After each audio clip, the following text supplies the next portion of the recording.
Welcome to the deep dive. You know that feeling, don't you? The one where, despite all the talk about nurturing talent and empowering employees, the workplace still feels like a constant tug of war.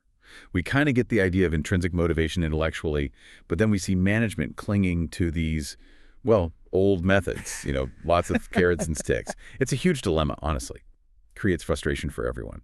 So today, we're taking a deep dive into two really foundational theories of human motivation that have profoundly shaped our workplaces. Agency theory and self-determination theory. Our mission. To unpack how some deeply held and frankly kind of flawed assumptions can lead to management tactics that are, well, counterproductive. And then we'll reveal a much better research-backed way forward for you.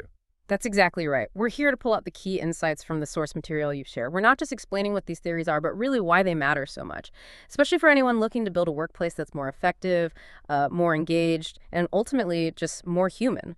The goal, like always, is to get you clued in quickly, but, thoroughly. Okay, let's start by digging into what our sources call the flawed foundation agency theory. It's built on a pretty cynical view of people, isn't it? It really is, yep. This theory essentially assumes that humans are inherently self-interested, sort of rational beings who need to be controlled. They think motivation comes only through external things. Rigid rules, constant monitoring, and, rewards. The core belief is that employee goals and company goals are just fundamentally opposed. Like, employees want minimal effort for maximum pay, owners want maximum work for minimal pay. Sounds like a zero-sum game right from the get-go. It absolutely does. And what's striking is how those core assumptions directly translate into how things are done. If you genuinely believe employees are only self-interested, the natural conclusion is, well, they need constant persuasion through incentives, they need watching all the time, and they need rules to make sure they work effectively. It's an entire system built around command and control, really. Okay, so if that's the assumption, what are the real-world consequences of managing based on agency theory? Does it actually work? Is it effective? Well, the research is pretty clear that this approach, monitoring, regulating, incentivizing people, it's not only expensive, but, and this is key, it's never foolproof. It needs constant attention to close loopholes, which, let's be honest, people will cleverly find when their autonomy is restricted like that. Right. And it's not just about the money. It's like you're fighting a losing battle because it just fundamentally misunderstands what makes people tick. By boiling motivation down to just external stuff, it completely misses our natural drive to, grow and contribute. When there's no trust and control is everything, people don't just resent it. They put their energy into just complying or even getting around the system instead of genuinely collaborating or innovating. That makes total sense. So this constant battle, this losing battle, as you put it, what kind of negative side effects does it create beyond just the cost? Yeah, that's a really important point. What are those unintended consequences?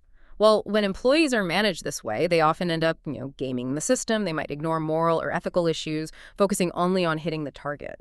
And they tend to focus on short-term gains, not long-term health of the company. The sources actually point to specific big examples where this theory's failure was linked to huge scandals. Think Wells Fargo, WorldCom, GlaxoSmithKline. It's a stark illustration of how these control mechanisms can just backfire spectacularly, sometimes leading to a total breakdown of trust and integrity. And how do these, cynical assumptions kind of trickle down into our everyday work lives? Yeah. I imagine it affects everything, performance reviews, team dynamics. Oh, absolutely. They lead directly to things like prescribed performance targets, heavy monitoring, and pay that's strictly tied to hitting those specific goals.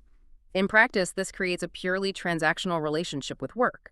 Research shows that very precise, measured, incentivized targets can make people focus only on what's measured and rewarded, nothing else. Right, tunnel vision. Exactly. And constant monitoring. That puts huge stress on people, makes them feel untrusted. And when employees feel untrusted, predictably, they reduce their effort, or often they just quit. It's just not a sustainable way to run things for people or the business. Exactly. And this tight managerial control, it leads to that micromanagement everyone hates, right? Employees at all levels just focus narrowly on what it takes to meet the target, not exceed it. They stop thinking about helping coworkers or finding better ways to do things. And that's especially dangerous for businesses today, in volatile markets where you need people to be nimble and proactive. Rigid, controlling management just. Yeah. It won't get you that kind of adaptive, creative behavior. It basically stifles the very things a modern company needs to survive and thrive. Okay, so if agency theory paints such a challenging picture. Is there another way to look at human motivation? Our sources suggest a profoundly different approach, much more optimistic. Self-determination theory, or SDT. This theory argues that people are naturally intrinsically motivated. They actually thrive when their basic psychological needs are met: the need for autonomy, competence, and relatedness. So wanting to grow and connect. It's a complete paradigm shift, isn't it? A totally different starting point. Yeah. So if that's the core assumption that people are inherently driven, how can organizations actually fulfill those needs? Well, it's by giving people clear strategic direction, meaningful feedback, a real sense of connection to their work and their colleagues, and crucially, the space to work in a way that suits them. When you do that, employees can more easily internalize the organization's goals. Their interests naturally align with the company's interests without needing constant carrots or sticks. Their personal drive becomes the fuel for the organization. And the research really backs this up, doesn't it? It suggests that employees whose psychological needs are met, they don't just perform better. They're actually intrinsically motivated because they find meaning and enjoyment in the work itself. This leads not just to better performance, but also improved well-being, more ethical behavior, innovation, long-term commitment. It really does sound like a win-win instead of that zero-sum game we talked about earlier. Definitely a win-win, but it's important to acknowledge the challenges here too. Shifting to SDT takes time. It takes real investment, and often it means leaders giving up some traditional control.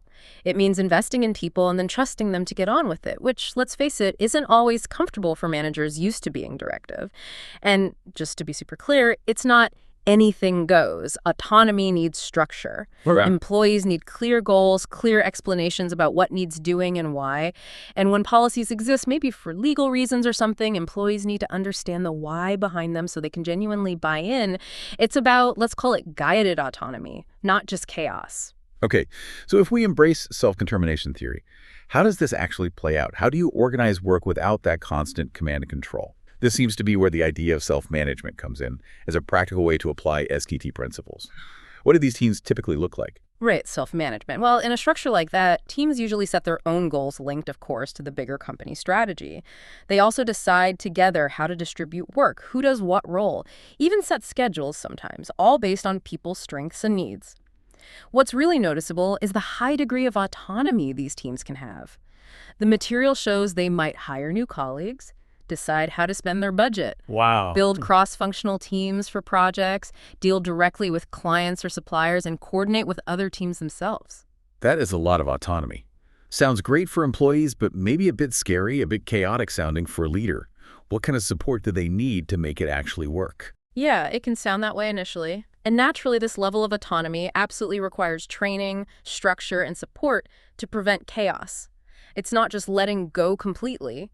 Leaders need to create and communicate a really clear vision and strategic goals so teams know what they're aligning to, but then give them the latitude to experiment and figure out the how.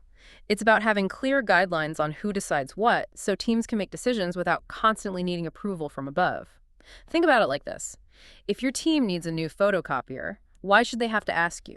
If it helps the team, just buy it. That's the kind of mindset shift involved. And in these kinds of environments, the whole idea of incentives must change dramatically too. It's not about those individual bonuses tied to narrow metrics anymore, is it? Exactly right. Performance becomes about contributing to the whole organization, not just hitting specific individual targets. So people get rewarded for their entire contribution with a fair salary that recognizes their expertise, not bonuses tied strictly to specific outputs. Pay is still important, obviously, but it's not the main driver day to day. Employees are just much more likely to embrace the goals because they helped set them, which in turn makes them less likely to try and game the system.